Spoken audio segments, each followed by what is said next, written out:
Assalamualaikum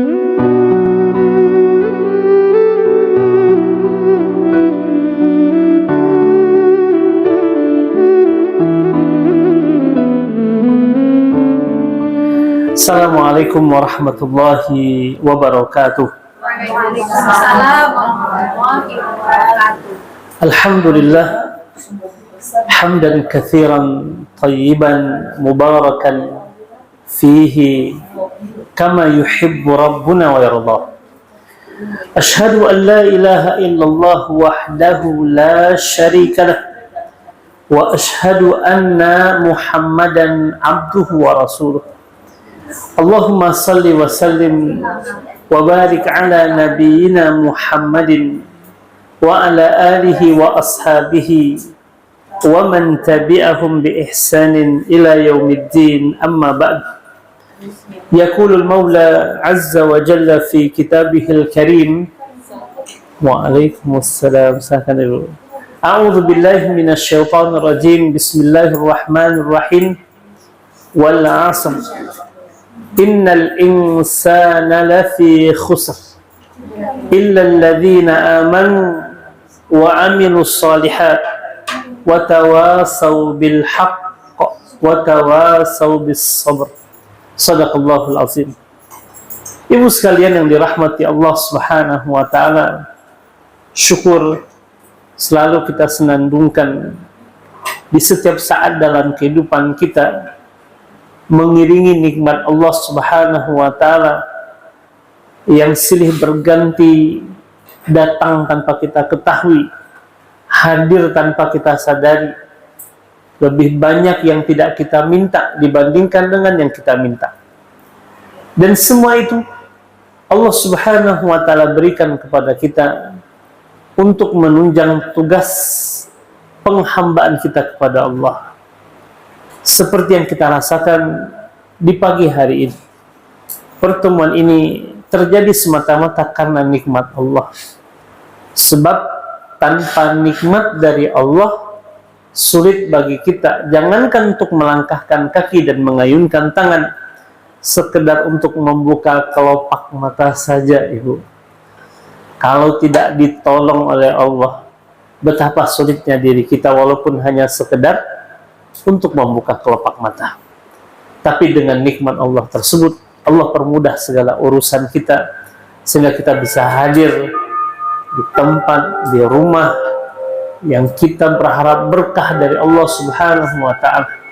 Karena di dalamnya terdapat kebaikan, di dalamnya ada ketaatan, di dalamnya ada kebaikan. Semoga pertemuan ini akan menjadi pertemuan yang sampai nanti di surga insyaallah menjadi buah bibir pembicaraan kita. Karena ternyata kebiasaan penghuni surga itu disebutkan oleh Nabi Muhammad, idza dakhala ahlul jannati al-jannata, ketika para penghuni surga telah masuk ke dalam surga, kata Rasul.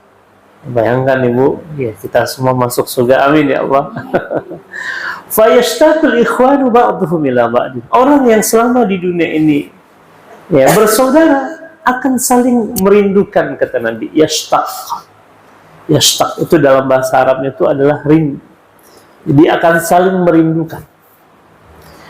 Dan ketika kerinduan itu muncul di hati para penghuni surga itu, kata Nabi, fayasiru sariru hada ila sariri hada. Dipan yang di atasnya mereka duduk akan berjalan dari satu tempat ke tempat yang lainnya. Hanya saja kita tidak tahu seperti apa dipan di surga, gimana jalannya. Yang jelas kita meyakininya berdasarkan hadis Nabi Muhammad ini, bahwa dipan yang di atasnya kita duduk akan berjalan dari satu tempat ke tempat yang lainnya, hatta yajtami'a jami'an, hingga dikumpulkan kembali, Ibu.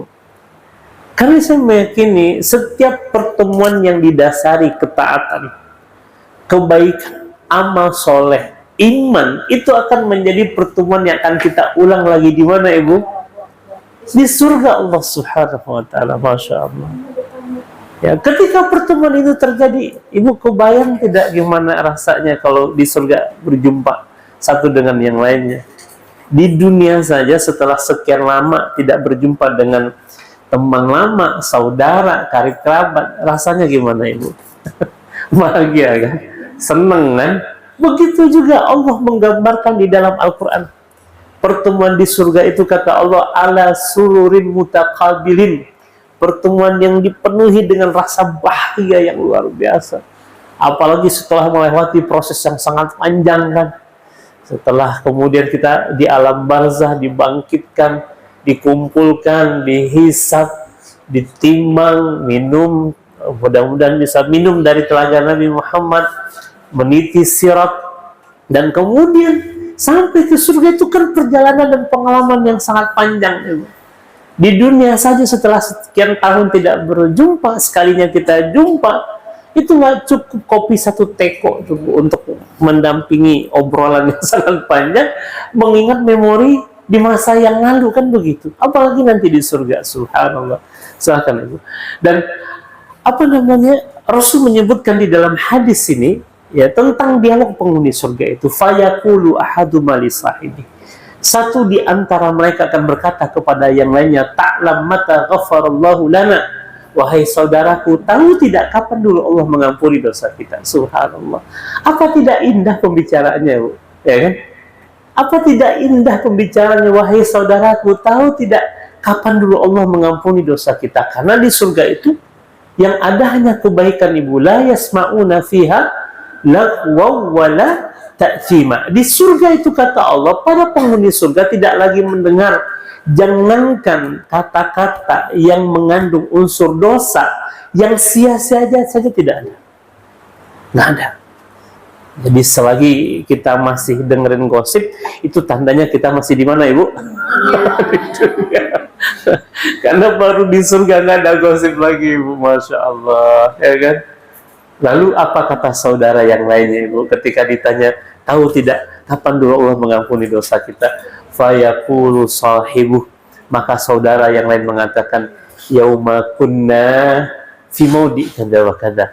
Hari di mana dulu di dunia kita berkumpul di saung sakofah. Masya Allah, apakah indah kamu. Hari di mana dulu kita bermajlis di rumah Ibu Fulana, di masjid itu, di tempat sana.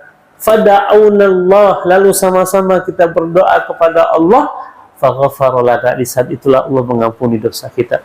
Jadi ternyata penghuni surga itu, mereka akan mengingat memori mereka selama di dunia ini. Dan tidak ada memori yang paling indah untuk dibicarakan kecuali di saat kita sama-sama taat kepada Allah Subhanahu wa Ta'ala. Dan itulah dasar pertemuan kita ini. Betul tidak, Ibu? Ada yang karena dunia di sini datang, Ibu? Nggak ada kan?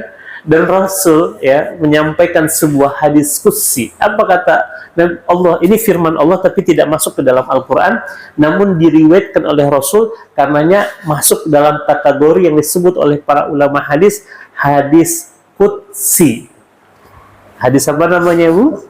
Qudsi. Itu firman Allah, tapi tidak masuk ke dalam Al-Quran, namun ia diriwayatkan oleh Rasul untuk disampaikan kepada umatnya. Makanya selalunya dalam hadis qudsi itu salah satu kalimat yang tidak akan pernah ditinggalkan adalah apa, Ibu? Qala Allahu azza wa jalla, gitu. Fima yarwihi an rabbihi azza wa jalla, sebagaimana yang diriwayatkan oleh Nabi dari Allah Subhanahu wa Ta'ala. Itu diantara bentuk hadis qudsi. Nah, salah satu hadis qudsi itu apa kata Allah? Haqqat mahabbati. Haqqat mahabbati. Cintaku pasti diberikan, pasti ditunaikan.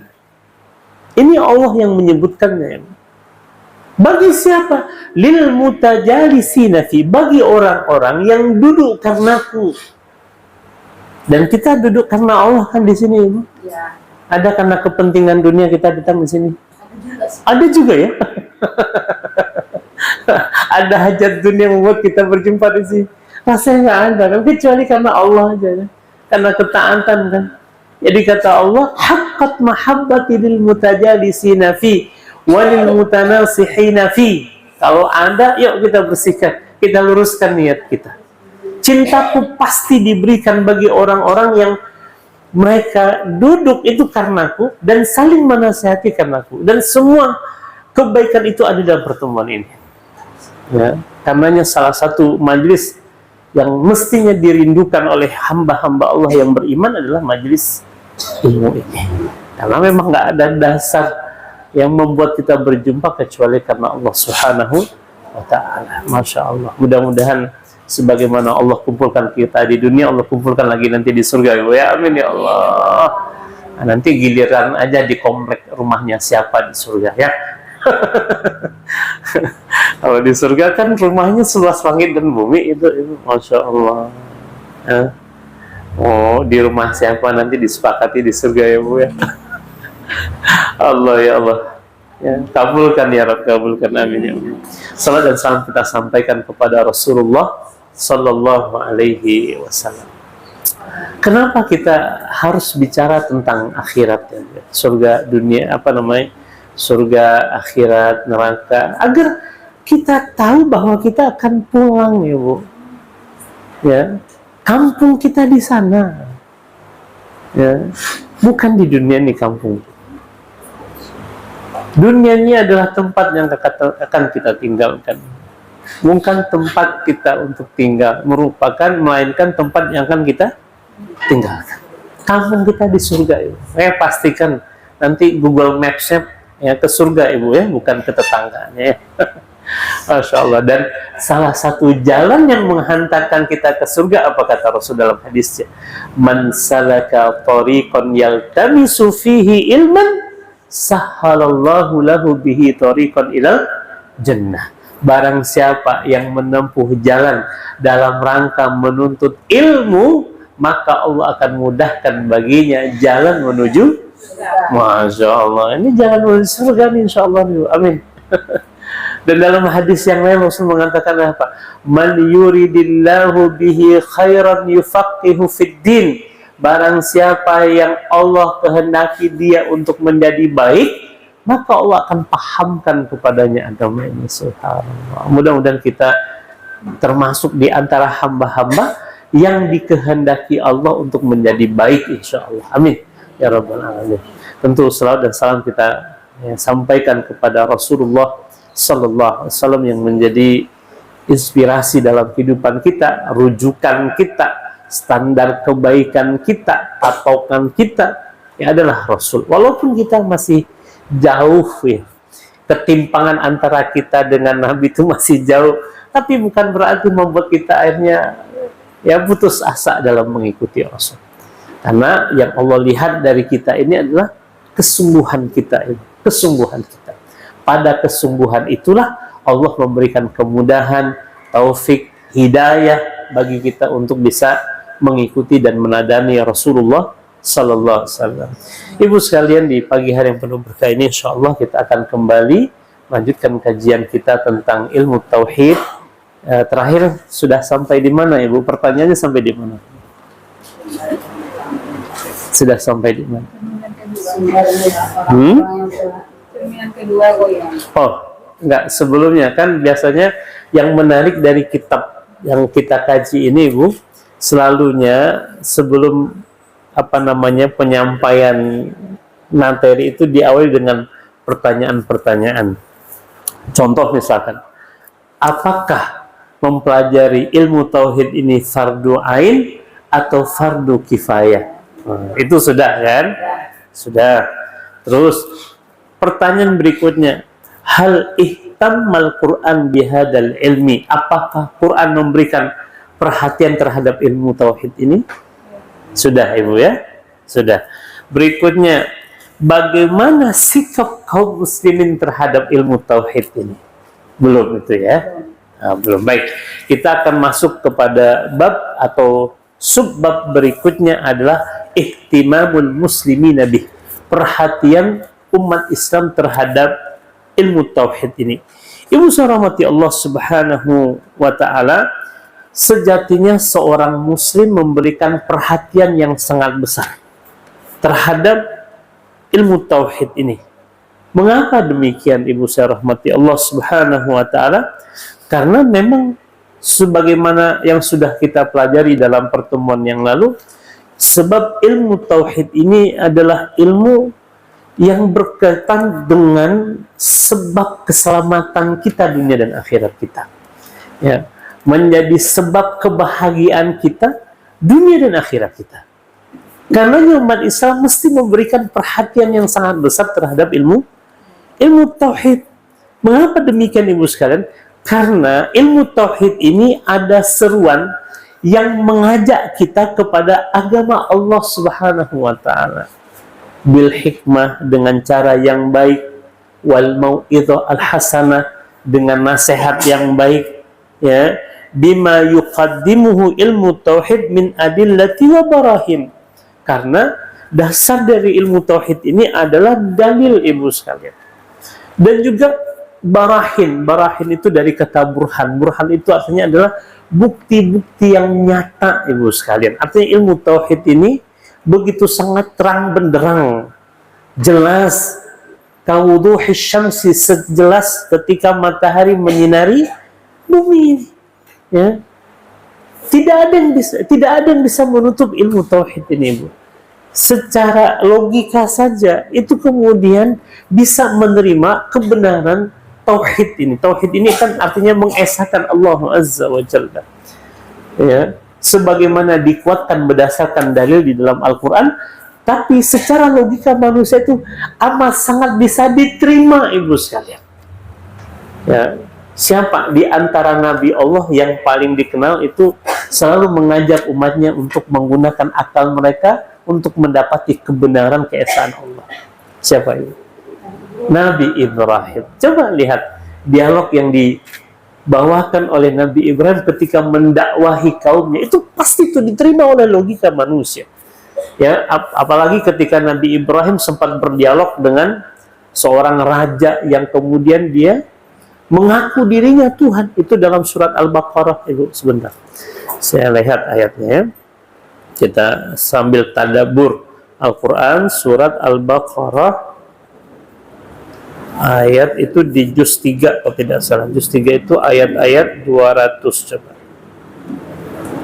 saya lihat dulu Ibu, ya. Di juz 3 itu mulainya dari mana Ibu?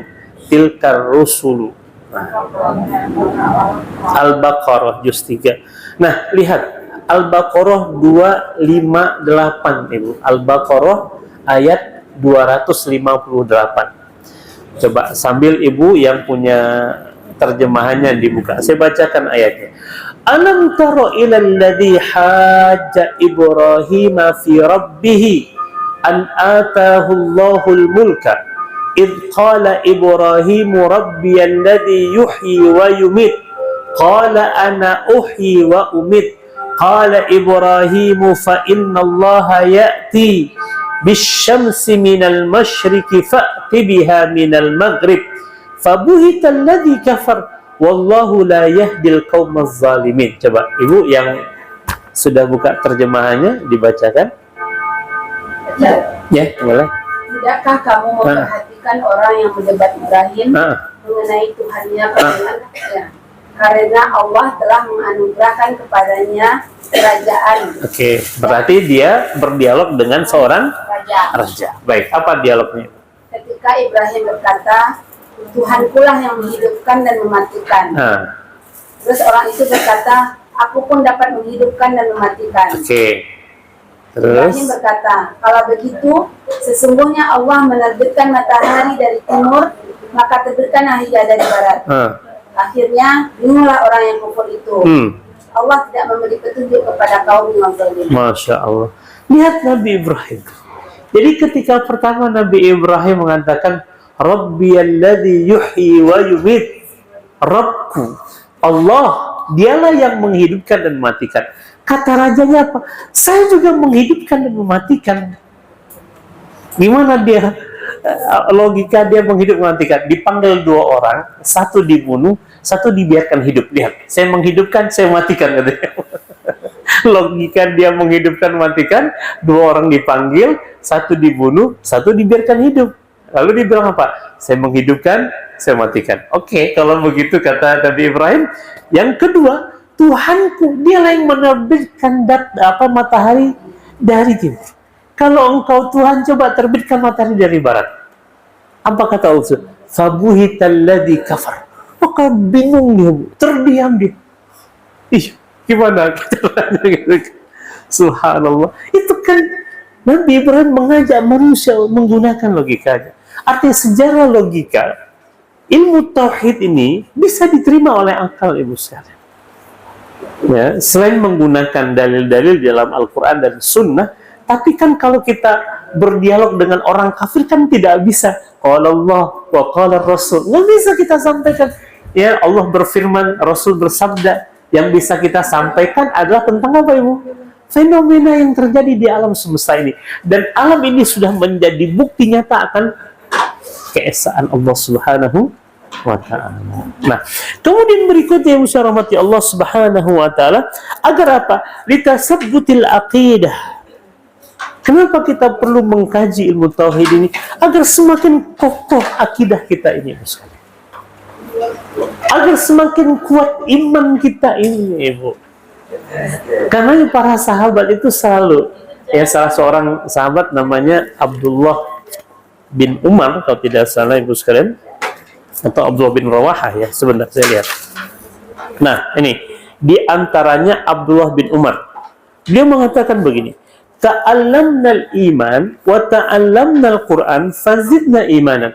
Kami kalau sedang berkumpul seperti ini, kata Abdullah bin Umar, itu selalu dialognya tentang apa, itu? Tentang keimanan, tentang Quran, sehingga bertambah iman kami kepada Allah Subhanahu wa ta'ala. Ya. Jadi mesti dalam pembicaraan kita itu, Bu, kalau kita sedang ngumpul, jangan tentang los saja, tentang dunia semua. Mesti ada fadzakir fa inna dzikra tanfa'ul mu'minin. Mesti ada pembicaraan tentang Allah di dalamnya, ibu sekalian. Dan Nabi Muhammad selalu begitu tuh. Apapun dikaitkan dengan Allah, apapun ya dihubungkan dengan Allah Subhanahu wa ta'ala. Ya, dalam semua urusan kita ini, apa yang tidak ada hubungannya dengan Allah dalam kehidupan kita ini. Bahwa semua kehidupan kita ini selalu berhubungan erat dengan siapa, ibu? Allah. Contoh seperti kita saat ini. Yang membuat kita bisa duduk siapa, ibu? Allah. Yang bisa membuat kita berdiri setelah duduk siapa, ibu? Allah. Yang bisa memberikan kita kemampuan untuk berbicara siapa, ibu? Allah. Jadi semua kehidupan kita ini ada kaitan, ada hubungan yang tidak bisa kita pisahkan dengan Allah. Makanya di dalam semua kesempatan, bersama siapa saja, di mana saja, katakan Allah, ibu. Jadi Allah mesti memenuhi ruang hati kita dalam semua aktivitas kita, urusan kita. Walaupun memang diakui oleh para sahabat, dan ini Umar bin Khattab, sekelas Umar, ibu. Siapa yang tidak ya tahu sirah Umar ini, ya, dengan imannya Umar itu, kalau Umar sudah berjalan di satu jalan, itu jin tuh nggak berani ngikutin jalan itu lagi, ibu. Saking dahsyatnya imannya Umar bin Khattab. Jadi kalau ibu punya keimanan yang kuat, nah ibu tuh paling ditakuti oleh jin tuh. Jadi pernah suatu ketika Imam Ahmad bin Hambal, ya, seorang ulama minas salafil ummah juga kan, imam mazhab juga beliau kan. Jadi disampaikan kepada beliau, Imam, itu ada orang kesurupan, ya, bantu dia untuk meruqyahnya. Kata Imam Ahmad bin sudah, bawa saja sendalku ke hadapannya. Benar saja, baru lihat sendal Imam Ahmad bin Hanbal itu ngacil tuh di tubuh orang itu. Subhanallah, dahsyat kan. Iman tuh yang membuat kemudian kita kuat, ibu. Allah, karena keimanan ini sangat dahsyat, ibu. Ada satu ungkapan, menang di alam jiwa menghantarkan kemenangan di alam nyata. Maksud menang di alam jiwa itu iman kita, ibu. Maka dengan kita mempelajari ilmu tauhid ini akan meneguhkan iman kita, keyakinan kita, sampai kepada derajat imannya siapa, ibu? Ibunya Nabi Musa alaihissalam. Ketika beliau dilema, ini mau dicemplungin atau tetap dipertahankan nih, ya, bayinya dalam pelukannya. Dipertahankan, sebentar lagi Fir'aun akan datang menjemput dan membunuh anaknya, dilemparkan ke dalam sungai, resikonya juga besar. Tapi karena ini wahyu dari Allah, dengan keyakinannya dia cemplungkan anaknya, dan lihat bagaimana Allah Subhanahu wa taala mengembalikan Nabi Musa ke pangkuan ibunya. Jadi maksudnya begini, bukan berarti kemudian ibu cemplungkan anak ke sungai. Karena itu berdasarkan wahyu dari Allah kan. Ya, berdasarkan perintah dari Allah demi untuk menyelamatkan anaknya ini. Dan sekarang wahyu itu termaktub di dalam Al-Quran. Karenanya keyakinan kita terhadap apa yang ada di dalam Al-Quran, sebagaimana yang telah Allah wahyukan kepada kita, harusnya iman kita seperti imannya ibu Nabi Musa kepada Allah Subhanahu wa taala. Karena Allah menggunakan bahasa mengisahkan tentang Nabi Musa itu apa? Inna auhayna ila ummi Musa. Sesungguhnya kami telah mewahyukan kepada ibunya Nabi Musa agar apa? An ardi'ih, susukan anakmu itu wahai ibu. Karena saking takutnya ibu Nabi Musa itu lupa untuk menyusukan anaknya. Saking khawatirnya dia, bingung mau berbuat apa. Di saat Nabi Musa sudah merengek, sudah menangis, maka diutuslah malaikat oleh Allah kepada ibu Nabi Musa, disampaikan kepadanya, susukan anakmu itu. Fa'idha khifti alaihi, kalau engkau takut dengan keamanan dan keselamatan anakmu itu, maka fa'alkihi fil yammi, cemplungkan dia ke dalam laut. Cemplungkan dia ke dalam sungai. Wala takhafi wala tahzani, jangan takut, jangan bersedih. Inna raduhu ilaiki, sesungguhnya kami, kata Allah, akan mengembalikan anakmu itu kepadamu. Dalam logika manusia gimana caranya gitu kan? Gimana caranya Allah mengembalikan? Gak tahu kita. Tapi keyakinan ibu Nabi Musa melebihi dari apa yang kemudian dia pikirkan. Gimana caranya? Ternyata setelah ia menuruti perintah Allah, lihat, Allah kembalikan kepada ibunya Nabi Musa dengan cara yang tidak dia sangka-sangka dan duga-duga ibu. Bahkan dia aman, bahkan digaji oleh Fir'aun ibu ketika merawat anaknya sendiri ya. Subhanallah. Itu sedahsyat apa iman ibu Nabi Musa itu, keyakinannya kepada Allah. Itu sama juga dengan imannya Nabi Musa kan? Ketika dia dikejar-kejar oleh siapa ibu?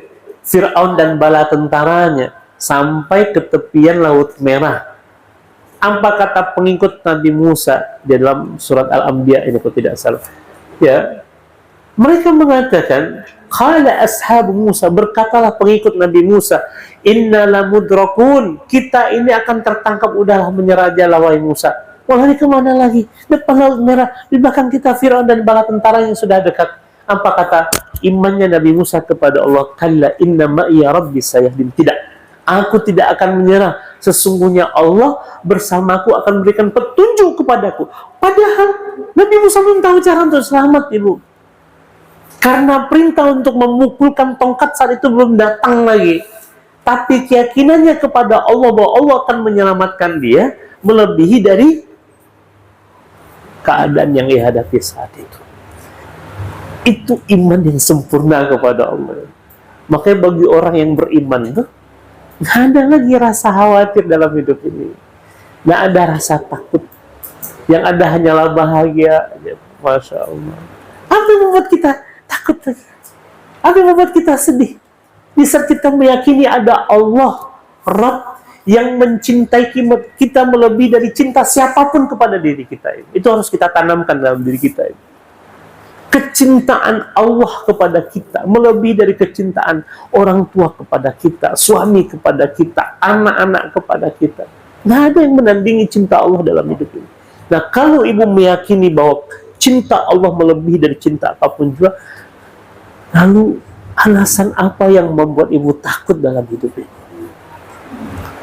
Di saat ibu punya Allah yang selalu memperhatikan ibu, la ta'khuduhu sinatu, jangankan tidur, ngantuk aja tidak, ya kan?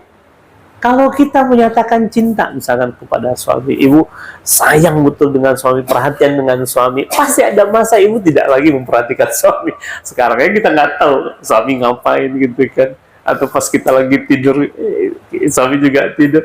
Tapi kita punya Rabb yang kecintaannya itu Allah, la ta'khudhuhu sinatu wa la nawm. Ibu selalu dalam perhatian Allah. Tidak ada yang luput dari perhatian Allah. Kemudian ibu rahmati Allah Subhanahu wa taala, wa da'watin nasi lil imani biha. Dan ilmu tauhid ini juga adalah dalam rangka menyeru manusia untuk apa Ibu? Untuk beriman kepada Allah. Ya. Wastamarrat inayatul muslimina biha muddah tawilah. Karenanya umat Islam harus betul-betul terus menjaga ini, ilmu tauhid ini. Harus terus diwariskan Ibu. Harus terus dibincangkan, harus terus disampaikan di mana saja Ibu. Saya pernah kan menceritakan tentang satu keluarga yang dapat musibah anaknya meninggal di pesantren Ibu. Itu luar biasa Ibu, luar biasa. Si ayah mengatakan, Ustaz, dalam tahun ini ya di rumah itu kami selalu bicara tentang surga, Ustaz. Kita subhanallah. Jadi Ibu jangan tahu di rumah tangga bicara kematian, bicara surga, bicara akhirat. Mestinya dari pembicaraan Ibu.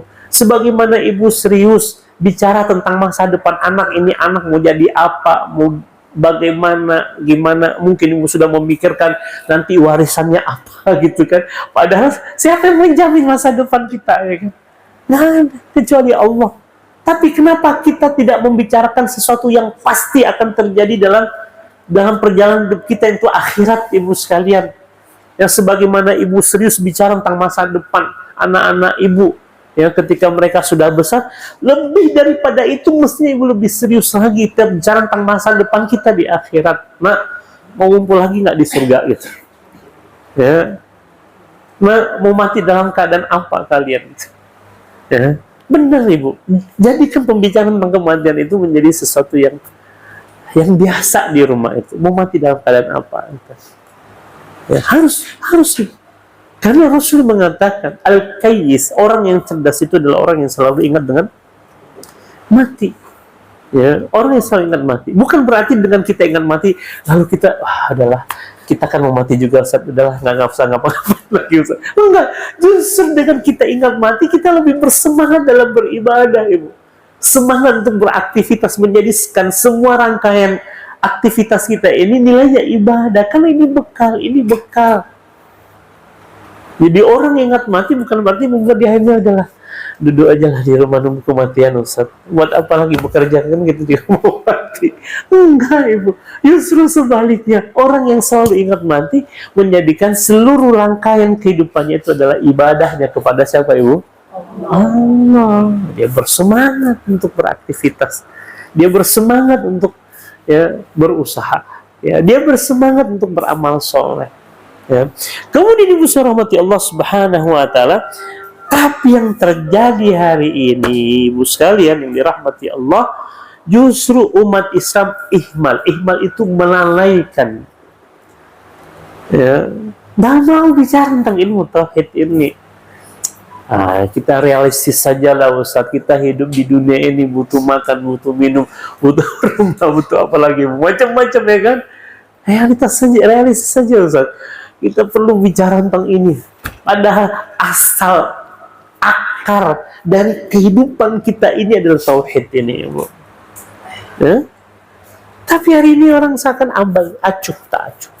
Ihmal, dalam bahasanya ihmal itu acuh, mengabaikan, lalai terhadap ilmu tauhid, sehingga bicara tauhid ini boring Ustaz, bosan Ustaz. Enggak juga sebenarnya Bu, karena kalau dulu para ulama itu subhanallah, mereka untuk bicara ilmu tauhid itu banyak cara. Ada seorang ulama namanya Imam Al-Amudi namanya Ibu. Beliau ini ahli matematika, tapi dari kepakarannya terhadap matematika dia menemukan rumus tentang tauhid Ibu. Di mana? Ibu. Apa kata dia? Semua bilangan sampai Ibu taunya bilangan paling banyak tuh berapa sih?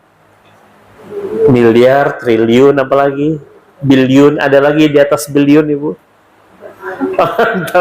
Pokoknya seberapapun banyak bilangan, semua itu berasal dari satu bilangan. Apa itu Bu? Satu. Dan satu itu siapa? Allah.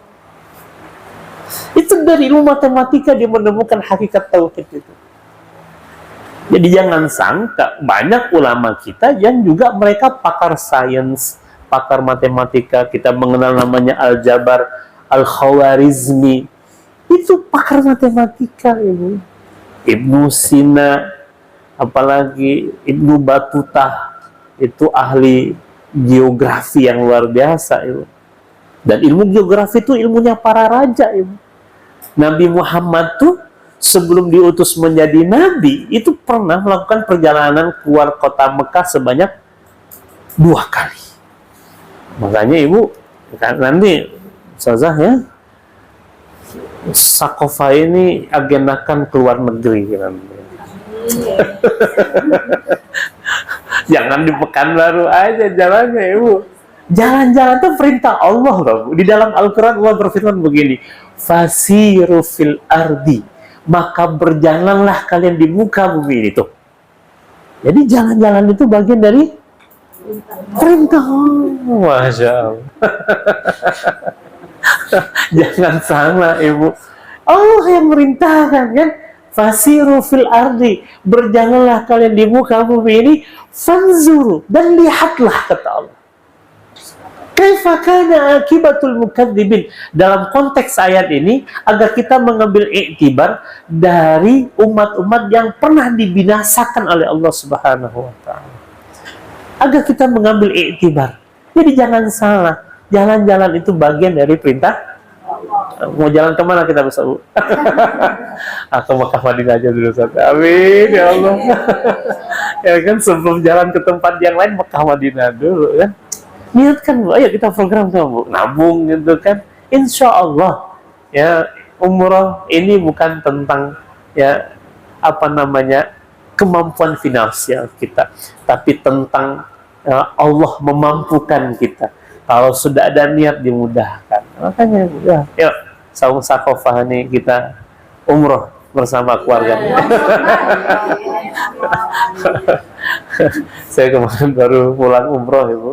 Jadi salah satu kekhasan kalau saya bawa jamaah itu, saya cerita tentang aktivitas harian Nabi, bahwa jamaah itu keliling Masjid Nabawi. Kan di Masjid Nabawi pelatarannya luas tuh, Bu. Jadi kalau udah capek gimana, Ibu? Capek ya kita duduk dulu cerita lagi. Sudah hilang capeknya, gimana? Jalan lagi, Bu? Jalan, ayo jalan. Capek duduk lagi gitu kan. Tapi sambil cerita tentang Rasul, Masya Allah. Dan itu langsung di Masjid Nabawi yang dimana di situ jasadnya Rasul dikuburkan. Subhanallah. Apa nggak indah dulu? Bertambah iman, bertambah ilmu, bertambah amal, Masya Allah. Bu ya, nanti kita programkan insya Allah ya. Yang penting niatnya dulu. Kalau niatnya nggak berani, gimana Allah wujudkan, ya kan? Dalam hadis itu Rasul bilang apa, Ibu? Intasduk yasdukillah. Kalau engkau jujur dengan niat, maka Allah akan benarkan niatmu itu. Apa susahnya pasang niat? Nggak bayar, dapat pahala lagi kan? Kata Rasul apa dalam sebuah hadisnya? Faman hamma bihasanatin, barang siapa yang berniat untuk melakukan kebaikan, falam ya'malha, tapi tidak jadi diamalkan, Ibu, apapun sebabnya, katabahullahu indahu hasanah kamilah, maka Allah telah menetapkan baginya satu kebaikan yang sempurna. Allah, baru niatnya saja, apalagi kalau bisa melakukannya, Masya Allah, lebih lagi daripada itu. Makanya dalam hidup ini, Bu, niat aja yang berbuat baik. Apapun itu, ya Allah, saya berniat nih. Mau apa Ibu rencananya, Bu? Mau bantu tuh saudara kita yang di Sumbar, di Sumut, di Aceh yang sedang terkena musibah. Niat aja dulu, Allah. Masya Allah, tuh baru saja dibilang udah aksi ternyata, Ibu, kan? Masya Allah. Ya Allah, berilah hamba rizki berapa, Ibu mau berapa? 3 miliar, saya mau aspal tuh kampung saya semua. Gitu kan? Ya Allah, berikan saya rizki, saya bisa bawa ngajak umroh semua jamaah sama Sakofah ini. Apa susahnya niat begitu, Bu? Niat itu antara Ibu dengan Allah kan? Apa susahnya? Makanya udah banyak aja berniat lagi. Mudah-mudahan niat yang baik itu satu demi satu akan Allah wujudkan dalam kehidupan kita, insya Allah. Itu hadis Nabi, intasduk yasdukillah. Jadi Ibu sekalian, tadi Allah perintahkan fasiru fil ardi, Berjalanlah kalian di muka bumi ini. Untuk apa? Kalian lihat. Kalian saksikan bagaimana dulu Allah memberikan azab kepada Fir'aun. Alhamdulillah saya sudah pernah sampai ya, ke muminya Fir'aun. Oh, ini ternyata nih manusia dilaknat oleh Allah gitu kan. Ya Allah, jangan sampai kami seperti Fir'aun ini. Jalan lagi ke Yordan, ada laut mati. Ini nih tempat kaum Nabi Lut yang dibinasakan oleh Allah, yang dibalikkan oleh Allah bumi mereka. Jangan sampai ya Allah anak keturunan kami seperti mereka ya. Jangan lagi kemana ibu? Ke Mekah. Ada siapa di Mekah ibu? Ada Abu Lahab. Sampai sekarang kuburan Abu Lahab masih ada loh, masih ada. Ya, dan dihinakan ibu. Karena hari ini jadikan tempat pembuangan sampah oleh orang. Sudah kulah kuburannya itu masih mengeluarkan aroma yang sangat bau. Sekarang ditambah lagi jadikan tempat pembuangan sampah. Di dunia sudah dihinakan Allah, apalagi nanti di akhirat ya Allah. Jangan sampai seperti Abu Lahab ya Allah. Mana lagi ibu jalan? Ambil hikmah. Fasiru fil ardi. Untuk mengambil pelajaran Indonesia. Jangan di muka bumi. Ya.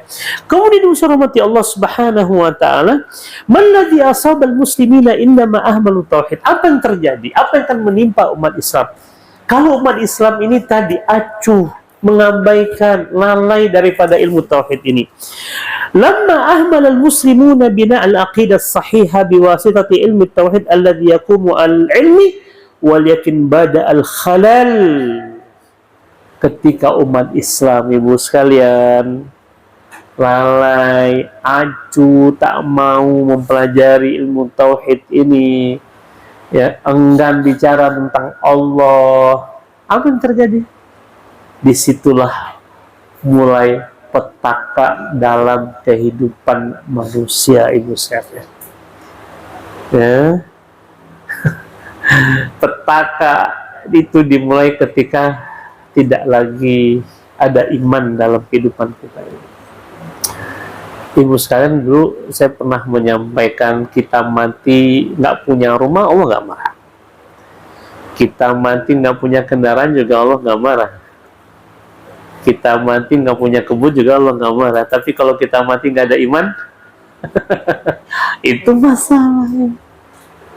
Nah, awal dari musibah itu ketika iman ini tidak lagi menjadi pembicaraan di tengah-tengah manusia itu. Abai, acuh, tidak mau lagi bicara tentang Allah, ya kan? Ketika kita bicara sedikit aja tentang Allah, ini bukan majlis taklim nih. Kalau bicara itu sana di majlis taklim aja di masjid gitu kan? Enggak, tadi. Bahkan di setiap saat dalam kehidupan kita eratkan, hubungkan dan kaitkan dengan Allah Subhanahu wa taala. Apa yang tidak? Ya, berhubungan dengan Allah kehidupan kita ini. Makanya kan apapun itu ibu kaget ungkapan yang keluar mestinya apa ibu? Astaga. Tapi kalau yang lain, nah itu barometer iman tuh, ya kan? Ibu melihat keindahan, masya Allah, ya kan? Apapun kasih nikmat, alhamdulillah. Itu selalu Allah mestinya dalam lisan kita ini Allah, Allah, Allah. Dan tidak perlu tabu untuk mengucapkan Allah. Kalau sekarang kan tak Tuhan yang apa lagi itu kan seakan-akan susah betul nyebutin Allah. Apa susahnya? Walaupun di hadapan orang kafir sekalipun Allah. Itu kesempatan berdakwah maksudnya. Kita demi menenggang-nenggang orang kafir, Tuhan gitu kan. Ya, masih ingat kisah seorang anak kecil namanya Adas ibu, yang dia memberikan setangkai anggur kepada Nabi pada bersembunyi di kebun yang setelah diusir, dilempari batu oleh Bani Sakif yang ada di Taif. Sebelum makan tuh Nabi baca Bismillah dulu tuh. Gara-gara Bismillah Nabi itu Adas tuh masuk Islam. Makanya ibu kita ya dimanapun itu nggak usah tabu gitu, nggak usah tabu. Dan saya berusaha untuk mendawamkan jumpa siapa saja di mana saja ya, Assalamualaikum tuh menjadi salam pembuka, walaupun kepada orang yang tidak kita kenal, walaupun orang lihat aneh juga gitu kan. Sering tuh Bu, saya dipandang aneh gitu. Karena selalunya saya salam. Kalau misalkan nih, saya berhenti bayar tol gitu kan, Assalamualaikum. Mukanya nggak jauh, salam, bingung dia. Mestinya ungkapan-ungkapan itu menjadi sesuatu yang selalu kita biasakan. Kenapa kita harus selalu memperbanyak Allah dalam hidup ini? Karena kita berharap akhir hidup kita itulah yang kita ucapkan, Ibu. Bagaimana mungkin kita akan mengucapkan la ilaha illallah di akhir hayat kita kalau kita tidak membiasakan itu? Semasa di dunia ini, semasa hidup kita ini, la ilaha illallah, kapanpun itu. Dan Rasul menyebutkan demikian kan dalam hadisnya, perbaharui iman kalian. Gimana caranya wahai Nabi, kata para sahabat? Perbanyak lafaz la ilaha illallah, la ilaha illallah. Agar apa? Agar kita berharap man qala la ilaha illallah dakhala jannah, barang siapa di akhir kalimatnya la ilaha illallah, itu langsung tuh Bu, tol masuk surga. Masya Allah. Tapi itu tidak akan bisa ya bagi orang yang tidak membiasakannya, Ibu sekalian. Makanya dalam semua momen kesempatan Allah selalu menjadi topik utama dalam pembicaraan kita. Nggak bisa. Mau kita jauhkan Allah dari pembicaraan, nggak bisa. Karena semua kehidupan kita ini tentang Allah Subhanahu wa ta'ala. Kemudian musyawarati Allah Subhanahu wa ta'ala, maka ketika umat Islam tidak lagi mau bicara tentang tauhid, itulah mulai petaka dalam kehidupan manusia. Ya, tentang keyakinan, amalan, terjadinya kerusakan yang terjadi hari ini disebabkan apa, Ibu? Karena kita sudah memisahkan antara negara dengan agama, politik dengan agama.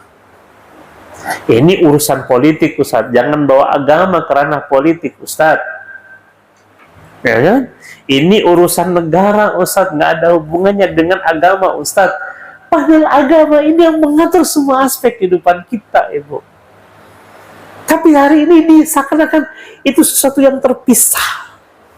Hidup mana, agama mana. Padahal agama ini yang mengatur kehidupan kita. Tapi hari ini dipinggirkan tuh, Bu. Makanya kata Allah, dhaharal fasad, telah nampak terjadinya kerusakan di muka bumi ini. Disebabkan apa, Ibu? Karena agama dikesampingkan, sehingga orang berbuat sekehendak hatinya, menebang pohon, menebang. Itu yang terjadi hari ini. Sedih kita ngelihatnya, Ibu. Ya. Di saat hujan adalah karunia Allah, tapi menjadi musibah. Kenapa? Karena kelakuan manusia itu. Karena agama dikesampingkan. Sudah bagus Allah menciptakan keseimbangan yang luar biasa di alam semesta ini. Manusia merusaknya itu. Terjadilah musibah. Terjadilah bencana. Walaupun di akhir ayat Zoharul Fasad itu kan la'allahum yarji'un, agar mereka kembali kepada Allah. Artinya apa? Agar mereka ingat. Jadi jangan juga kita mengartikan musibah itu tentang kemurkaan Allah, Ibu ya. Bisa jadi musibah itu menjadi bagian dari rahmat Allah untuk mengingatkan kita agar kembali ke Allah gitu. Mungkin itu salah satu bentuk kasih sayang Allah agar kita kemudian sadar betapa kita harus balik lagi ke Allah, melaksanakan perintah Allah, menjauhi larangan Allah.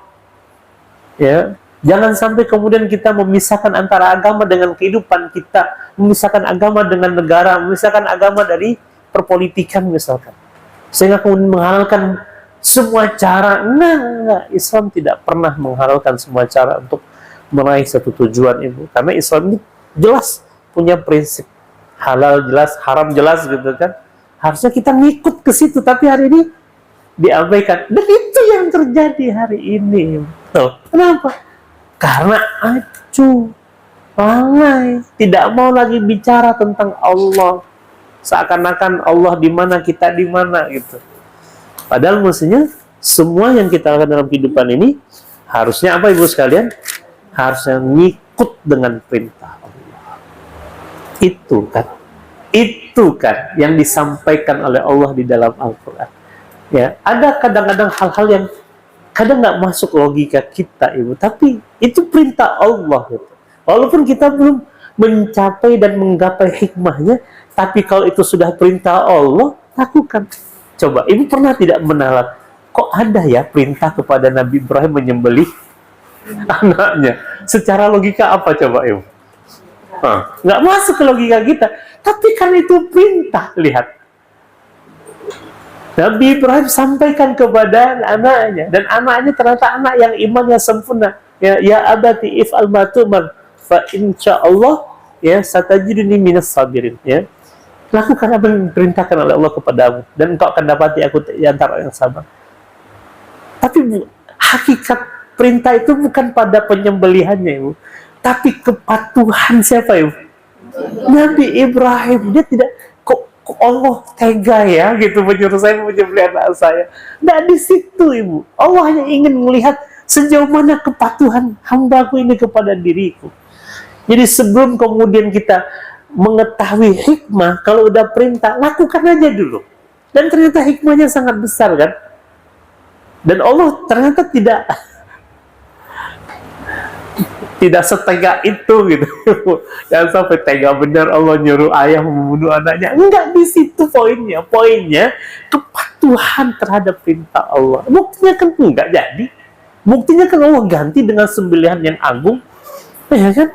Makanya sebelum kita mengetahui apa hikmahnya, jalani dulu ibu. Nah, hikmah itu baru muncul ketika kita sudah menjalankannya. Ibu baru tahu betapa nikmatnya tahajud setelah ibu tahajud. Jadi jangan cerita tentang hikmah kalau kita belum tahajud gitu. Boleh aja sih untuk motivasi, tapi alangkah baiknya ibu mengamalkan, baru ibu akan mendapatkan hikmah. Paham? Paham ibu? Masya Allah. Jadi terhadap perintah Allah nggak usah banyak protes dulu. Amalin aja dulu. Salah satunya tentang apa ibu? Warisan. Ini gimana sih Ustadz? Islam ini sangat diskriminatif terhadap kaum perempuan. Laki-laki dapat 2, kami dapat 1. Ada yang protes begitu ibu?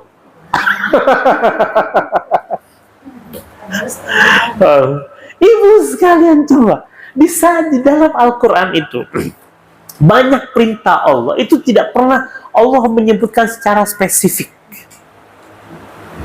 Ya.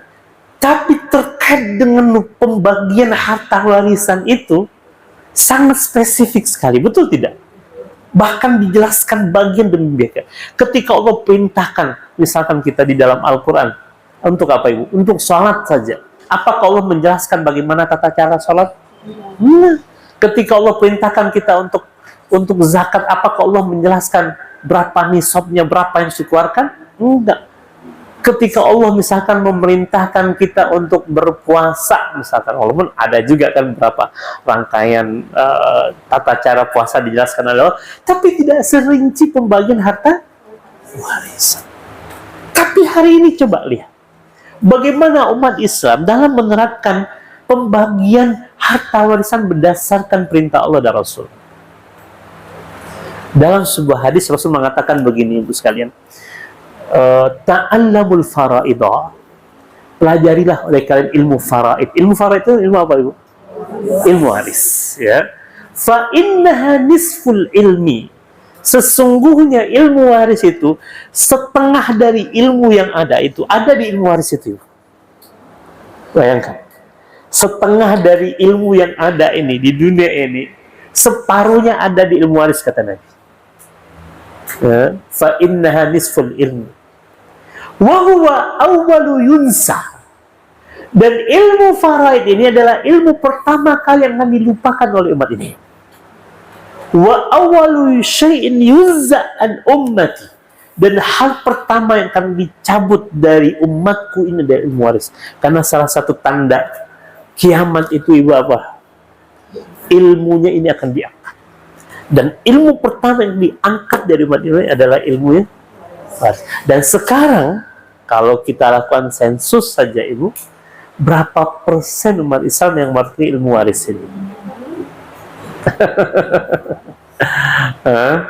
Benar nggak hadis Nabi itu, Bu? Benar. Berapa persen di antara umat Islam yang mengerti ilmu waris? Memang agak sedikit ribet memang Ibu. Saya dulu 1 semester itu untuk mempelajari ilmu waris.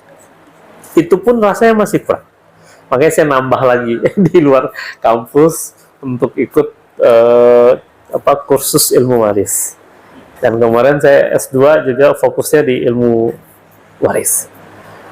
Karena memang luar biasa hari ini penerapan umat Islam terhadap ilmu waris ini sangat memprihatinkan ya, Bu. Karena kita lebih memilih udahlah bagi mungkin bagi rata, atau bukan nggak boleh ya Bu ya, boleh, tapi tunaikan dulu hak Allah itu. Setelah masing-masing tahu bagiannya masing-masing, setelah itu kalaupun dengan keikhlasan dan keridhaan adalah bagian saya ini kita bagi rata, boleh Bu, nggak ada masalah. Tapi masing-masing harus tahu dulu bagiannya. Agar apa? Saya waktu sidang tesis itu kaget juga Ibu, ditanya oleh dosen oleh penguji begini. Karena dia wali santri di pesantren saya, jadi manggilnya Ustadz. Biasa kan kalau manggil mahasiswa nggak pernah manggil Ustadz kan, karena beliau wali santri. Ustadz, coba Ustadz sampaikan kira-kira kalau harta warisan itu tidak dibagikan sesuai dengan ketentuan Allah, dampak yang paling besar menurut Ustadz apa? Sejenak saya terdiam Ibu. Ya paling saya mengatakan ya kita tidak melaksanakan perintah Allah, berarti bermaksiat. Lebih dari itu Ustadz mikir. Akhirnya dia bantu. Ustadz, ingat tidak ayat dalam Al-Quran, ya ayyuhalladzina amanu la ta'kulu amwalakum bainakum bil batil. Hei orang yang beriman, janganlah kalian memakan harta kalian satu dengan yang lainnya dengan cara yang batil. Kalau kita tidak bagi harta warisan itu sesuai dengan syariat Allah, berarti akan ada orang yang makan harta yang bukan menjadi haknya. Saya sampai terpelajar. Iya juga ya.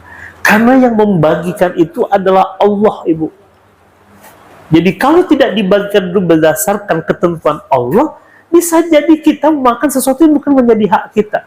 Jadi gimana solusinya? Akhirnya saya bertanya kan, gimana solusinya Pak? Gitu kan? Kalau saat ini di tengah-tengah masyarakat orang lebih banyak memilih ya untuk ya tadi bagi rata, atau ada untuk fulan. Bukan tidak boleh dibagi rata, atau bukan tidak boleh seseorang memberikan kepada orang lain. Pastikan dulu bagiannya masing-masing. Setelah tahu, kalau nanti ada mufakat, ada musyawarah untuk membagi rata, itu dah dengan keredoan dan dia tahu bagian dia untuk dibagikan kepada siapa. Oh iya juga solusi. Tapi kan kita enggak, Bu. Sebelum dibagikan udah sepakati, udahlah bagi masing-masing saja. Padahal tadi tidak ada ayat yang paling rinci di dalam Al-Quran kecuali tentang warisan itu. Subhan. Lalu Ibu bertanyakan, terus di mana letak keadilannya Ustadz? Wanita dapat dua, wanita bagiannya satu, laki-laki bagiannya dua. Ini Islam diskriminatif sekali, apa segala macam. Ibu mau tahu hikmahnya apa? Amalkan dulu gitu kan. Makanya tadi ya, terhadap perintah Allah ini, di saat akal dan logika kita belum sampai menjangkau hikmahnya, penting amalkan dulu. Seperti halnya Nabi Ibrahim. Nabi Ibrahim nggak bertanya, engkau tega ya Allah menyuruh hamba membunuh hamba. Kan tidak di situ titik utamanya. Poinnya adalah kepatuhannya dulu, baru kemudian Allah berikan hikmah kepada siapa Ibu? Kepada Nabi. Nah begitu juga harusnya dalam kehidupan kita. Dengan kita mempelajari ilmu tauhid ini, kita tahu mestinya kita seperti apa terhadap perintah Allah dan Rasul. Jangan pernah jauhkan kehidupan kita dengan syariat Allah. Baik Ibu, sampai di sini visual. Ada pertanyaan? Ada pertanyaan? Yep. Yang tadi aja Ustaz, yang mana Ibu? Menyatakan membagi harta dalam kezaliman, memakan harta zalim. Oh ya, baik, sebentar ya. Saya lihat dulu Ibu.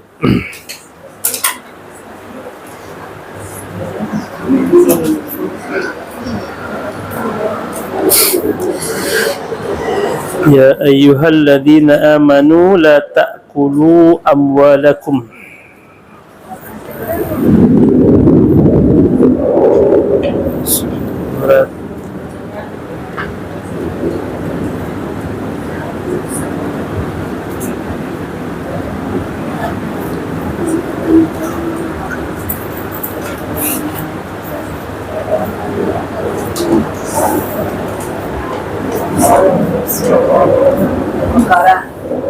Beriman.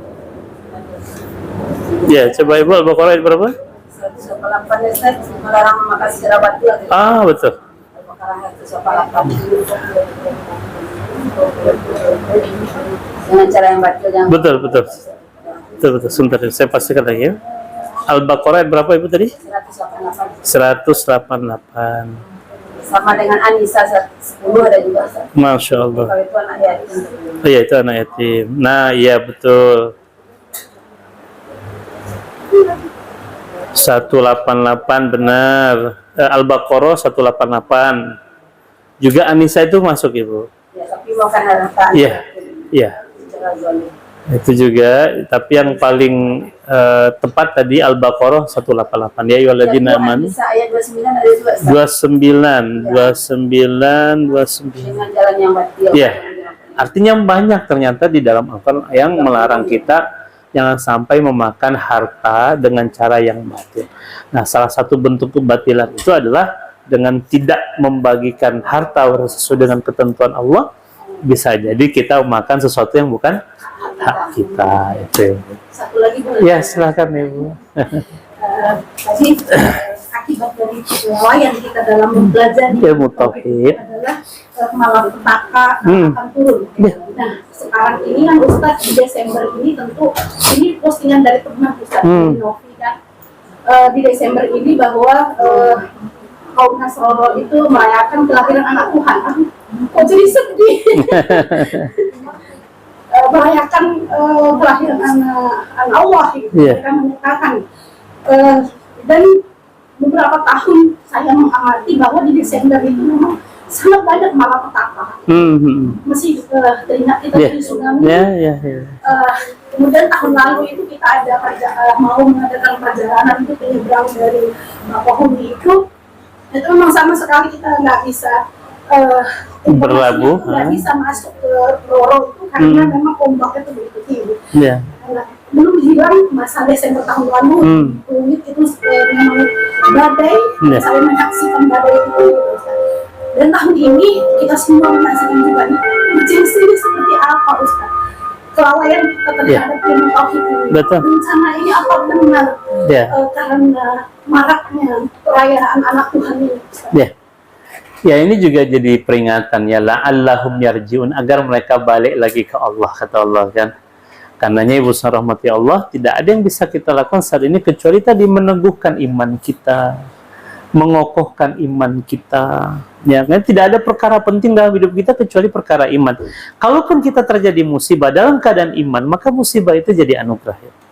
Ya, bagi orang yang beriman ya, ketika dia terkena musibah dan dia sabar, maka ya musibah itu menjadi anugerah dalam hidupnya kalau disikapi dengan keimanan ya.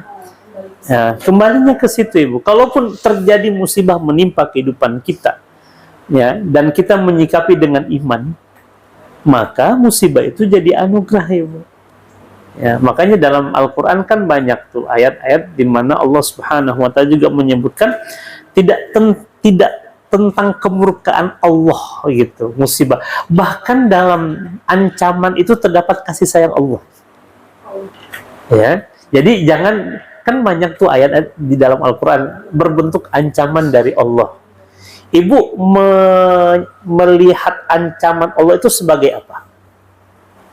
Kalau dengan kan kadang-kadang imannya naik turun. Kalau kayak seperti saat ini baru nasehatin, ini kalau sekarang ini saya anggap itu sebagai kasih sayang. Ibu sekalian, ancaman Allah itu adalah kasih sayang Allah. Jadi jangan lihat betapa murkanya Allah, pemukanya Allah. Enggak, justru betapa sayangnya Allah. Ibu biasa nggak? Sering ngancam nggak? Di rumah sering ngancemin anak itu. Ancaman ibu itu dasarnya apa sih? Sayang kan? Betul tidak? Jadi juga di dalam Al-Quran banyak sekali Allah memberikan ancaman-ancaman kan. Salah satu contoh misalkan, ya ayyuhalladzina amanu qu anfusakum wa ahlikum nara. Hei orang-orang yang beriman, jaga oleh kalian, pelihara oleh kalian diri kalian dan keluarga kalian dari apa, Ibu? Itu ancaman tidak? Dan ancaman itu isinya kenapa? Sayangnya Allah. Karena Allah nggak mau kita masuk neraka, makanya Allah ancam. Ya supaya kita tidak masuk ke dalam neraka. Makanya Allah ancam. Makanya sama dengan anak-anak kan, kita ancamin apa? Karena kita tidak mau anak itu ya melakukan hal-hal yang akan merusak dirinya, ya kan, membinasakan dirinya. Makanya kita pakai ancamannya. Awas gitu kan, awas. Kalimat yang paling sering kan awas. Kenapa kita ngancam? Karena sayang tadi. Nah Allah juga gitu. Jadi ancaman itu adalah bagian dari kasih sayang Allah. Oh ya, walaupun memang kita satu sisi ya ibu sekalian, dia berusaha lah untuk memperbanyak istighfar, karena musibah itu bisa kita hindari dengan istighfar. Ya, ya silakan ibu. Oh ya. Orang tua nggak meninggalkan harta, tapi ada sebidang tanah beserta rumahnya. Ya. Apa itu harus dibagi? Harus dibagi, ibu. Karena sampai sekarang belum ada di. Nah, saya pernah mendapati satu kasus, ada orang tua meninggal, anaknya acuh tak acuh dengan harta warisan. Lalu ada kemudian di antara anak itu kemudian meninggal dunia, ibu. Yang seharusnya dia mendapatkan hak dari pembagian harta warisan, tapi karena tidak diurus, karena tidak dibagi-bagi, ya dia keburu meninggal dunia gitu kan. Makanya kalau dulu tesis saya itu adalah tentang waktu pembagian harta warisan gitu. Ya, ada kan kadang-kadang kan ini kan masih baru, masa udah bicara tentang waris.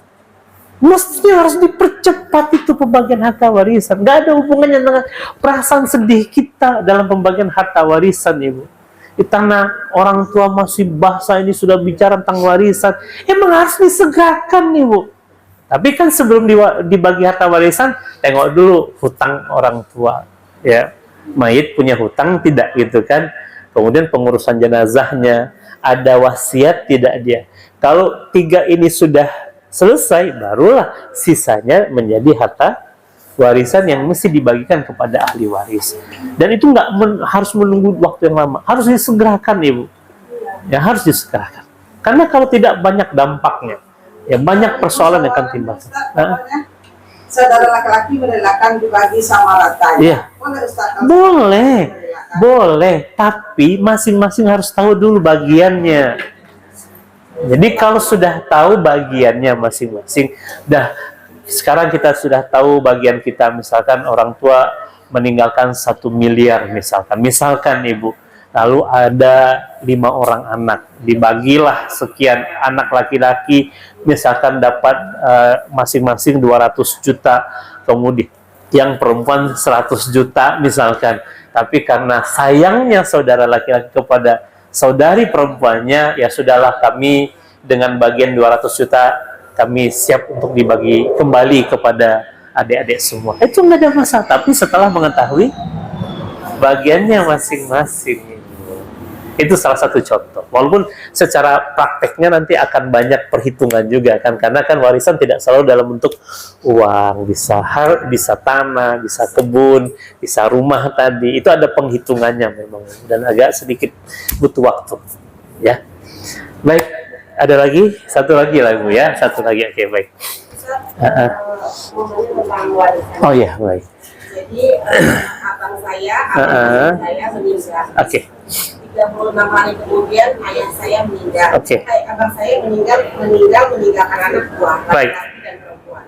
2 laki-laki, 2 perempuan. Satu perempuan. Oh, 1 laki-laki. Baik. Terus? Setelah itu 36 hari kemudian. saya meninggal. Oke. Terus ibu saya meninggal. Nah, akhirnya kan dibagilah harta Yeah. itu. Yang mau saya tanyakan, cucunya dari abang saya itu dapat nggak? Cucunya dari abang. Abang dari almarhum abang saya itu dapat nggak?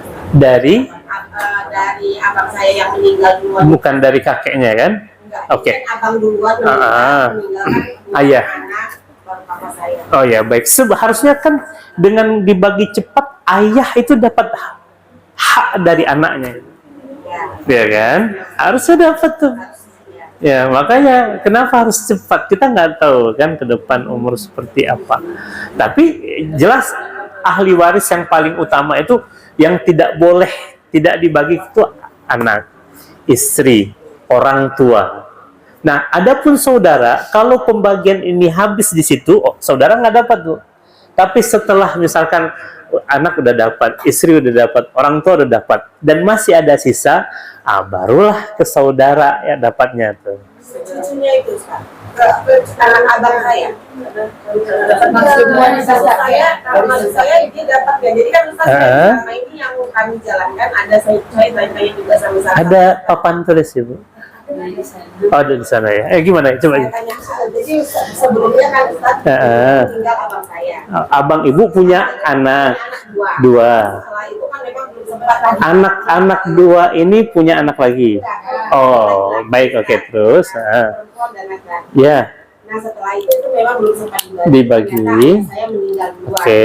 Berikutnya, kemudian ayah Nah, sekarang yang mau dibagi yang mana nih? Harta abangnya atau harta datuknya? Terus kan Ustaz, ayah saya meninggal, mau dibagi juga udah tahu lah. Oh, baik. Nah, akhirnya ibu saya bekerja dulu. Saya bekerja, akhirnya kan ketika ibu saya meninggal kan harus dibagi. Jadi berarti harta orang tua apakah cucunya dapat atau tidak?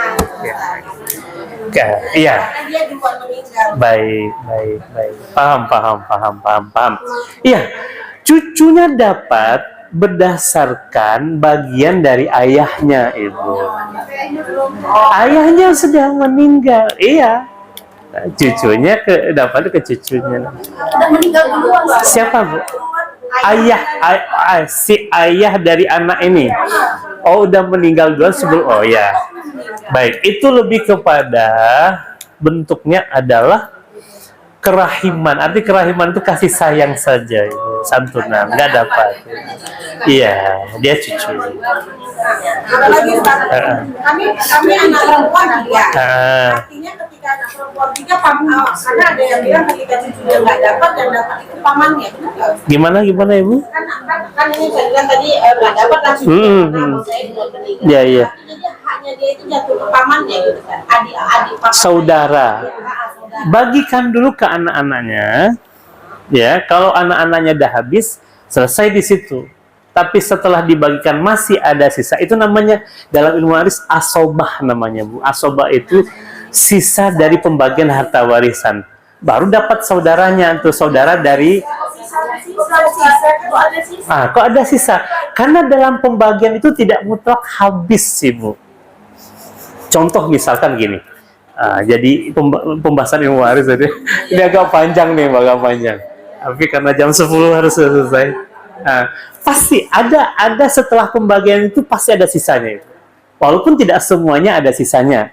Ya, misalkan contoh gini, misalnya setelah dibagi udah ada orang tuanya, ada keluarganya misalkan. Ini contoh, saya punya bibi, dia meninggal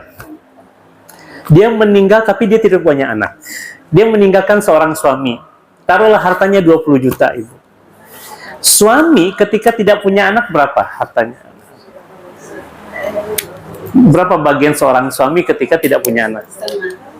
Setengah? Berapa, Ibu? 1/4. Ketika dibagi 1/4 masih ada sisa kan? Nah, itu namanya asobah. Nah, asobah ini dapatnya saudara-saudara dari bibi itu. Dibagilah berapa saudaranya. Itu pasti ada. Nah, kecuali kalau ada anak. Nah, rata-rata kalau ada anak tuh habis di anak, Ibu. Ya, kalau dia punya anak itu habis di anak itu. Misalkan nih seorang ayah meninggal, punya istri, punya 3 orang anak laki-laki.